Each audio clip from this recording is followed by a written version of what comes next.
Hi hello welcome back to രജനിയറ്റ് kitchen. ഉള്ളു നിറയെ സ്നേഹമുള്ളവർക്കായി രജനിയറ്റ് കിച്ചൻ ഉണ്ടാക്കി കാണിക്കാൻ പോകുന്നത് തേനൂറും തേൻമിഠായിയാണ്. അപ്പോൾ നമുക്ക് നോക്കാം ഇതിനുള്ള ഇൻഗ്രീഡിയൻസ് എന്തൊക്കെയാണെന്ന്. 1/4 കപ്പ് അളവിൽ ഇഡ്ലി അരി തന്നെ എടുക്കുകയാണ് ഈ റെസിപ്പിക്ക് നല്ലത്. 3 ടീസ്പൂൺ ഉഴുന്നുപരിപ്പ്. ഇനി ക്രിസ്പിനെസ് കൂടുതൽ ഇഷ്ടമുള്ളവർക്കുള്ള ഒരു ടിപ്പാണ് ചവ്വരി ഇടുക. ഓക്കെ, 1/2 ടീസ്പൂൺ ചവ്വരി ഇതിനകത്ത് ചേർക്കുക. 3 ഒരേ പാത്രത്തിൽ ഇട്ടിട്ട് നല്ലവണ്ണം വാഷ് ചെയ്തെടുക്കുക. 3-4 തവണ വാഷ് ചെയ്തെടുക്കുക. എന്നതിന് ശേഷം കുതിർക്കാനായിട്ട് നമുക്ക് വയ്ക്കാവുന്നതാണ്. 4 മണിക്കൂർ കുതിർക്കാനായിട്ട് മാറ്റി വയ്ക്കണം. അപ്പോൾ ഞാൻ അടച്ച് വെച്ചിട്ടുണ്ട്.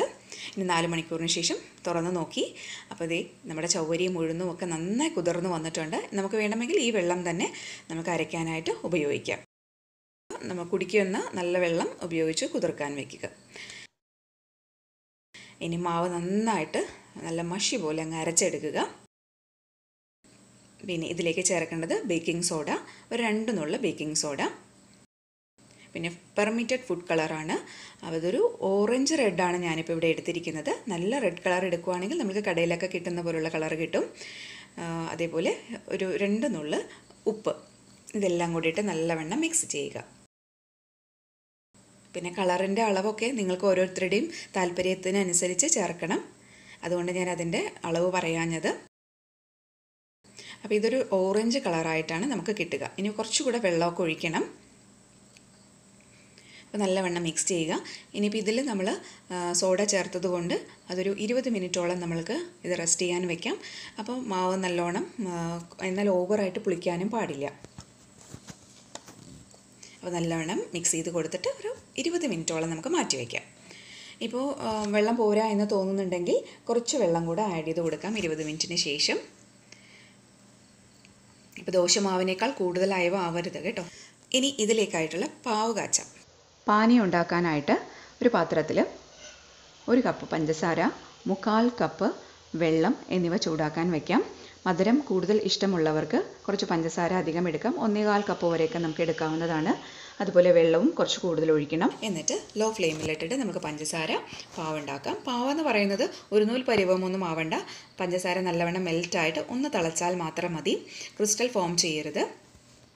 അപ്പോൾ ദേ പഞ്ചസാര പാനി ആയിട്ടുണ്ട്. ഇനി നമുക്ക് തീ നല്ലവണ്ണം കുറയ്ക്കാം. എന്നിട്ട് അല്പം നാരങ്ങാനീര് ഒഴിക്കണം. നാരങ്ങാനീര് ഒഴിക്കുന്നത് സ്കിപ്പ് ചെയ്യരുത്.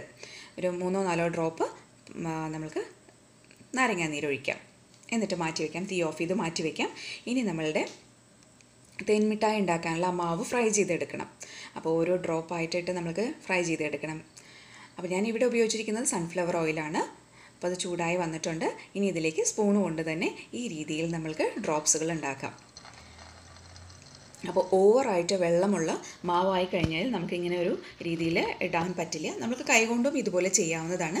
കൈ ഒന്ന് നനച്ചതിന് ശേഷം നമുക്കിതുപോലെ ഡ്രോപ്സുകൾ ഉണ്ടാക്കിയെടുക്കാവുന്നതാണ്. കുറേ അധികം നമുക്ക് ഡ്രോപ്സുകൾ ഉണ്ടാക്കിയെടുക്കാൻ ഒരു തവണ തന്നെ സാധിക്കും. അപ്പോൾ കുറച്ച് പരന്ന പാത്രത്തിൽ, പിന്നെ എണ്ണ കൂടുതലായിട്ട് നമ്മൾ ഉപയോഗിക്കുകയാണെങ്കിൽ വേഗം പൊങ്ങി മുകളിലേക്ക് വരും. അപ്പോൾ ഇത് കുറച്ചൊരു പരന്ന ലെവലിലാണ് ഞാൻ എണ്ണ ഒഴിച്ചിരിക്കുന്നത്. അപ്പോൾ അതുകൊണ്ട് നമുക്ക് തവി കൊണ്ട് ഒന്ന് തട്ടി കൊടുക്കേണ്ടി വരും. എങ്കിലും നല്ല റൗണ്ട് ബോൾസ് നമുക്ക് കിട്ടുന്നതാണ്. അപ്പോൾ നല്ലൊരു കളറാണ് ഇത് ഫ്രൈ ആയി വരുമ്പോൾ. നമുക്ക് മാവ് കലക്കുമ്പോൾ ഒരു ഓറഞ്ച് വളരെ കുറഞ്ഞതായി തോന്നിയെന്നുണ്ടെങ്കിലും ഇപ്പോൾ ഫ്രൈ ആയി വരുമ്പോൾ നല്ലൊരു ഓറഞ്ച് കിട്ടുന്നുണ്ട്. അപ്പോൾ നമ്മൾക്ക് ഏകദേശം 1 മിനിറ്റോളമൊക്കെ മതി ഇത് അങ്ങോട്ടും ഇങ്ങോട്ടും തിരിച്ച് നമുക്ക് ഫ്രൈ ചെയ്തെടുക്കാനായിട്ട്. അപ്പോഴത്തേക്കും പാവ് നന്നായി ചൂടായിട്ടിരിക്കണം. അപ്പോൾ അത് ലോ ഫ്ലെയിമിൽ ചൂടാക്കാൻ വെച്ചിരുന്നു. ഇനി ആ ചൂടായ പാവിലേക്ക് നമുക്ക് ഇട്ട് കൊടുക്കാം. ഒരു 10 മിനിറ്റിന്, ഒരു 12 മിനിറ്റിനകം നമ്മൾക്കത് നന്നായി സോക്കായി കിട്ടും. നന്നായി പാവ് അതിനകത്തേക്ക് കയറണം. അപ്പോൾ അത് ആ ചൂടുണ്ടെങ്കിൽ മാത്രമേ കിട്ടുള്ളൂ.